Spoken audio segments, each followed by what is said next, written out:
Снимањето со авион им го подјаде имотот на граѓаните. Снимките од пред неколку години се уште носат незадоволни собственици во катастрите. Снимката да видиме, знаеш, што е, пошто не содействува тоа што е сниманото авионското, што е со воа сега што е обработено.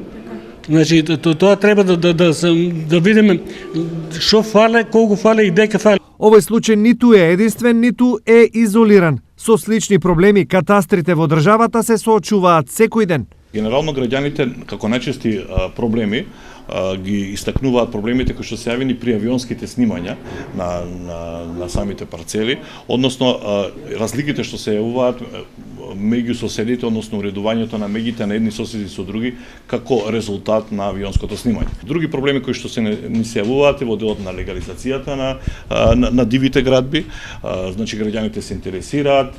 На почеток имаше повеќе проблеми во тој дел, посебно ако објектот влегува во некоја катастарска парцела која што не е во сопственост на самиот граѓанин, но со измените на законот за легализација на бесправно изградени објекти веќе тоа се надмина. Само во Штип од почетокот на годината досега се доставени 25.000 барања за проблеми поврзани со имотот. Значи месечно, како што кажавме, над 2.500 предмети и успееме значи да го завршиме месецот со нула. За одговорните, Штипскиот катастар е еден од најефикасните во државата.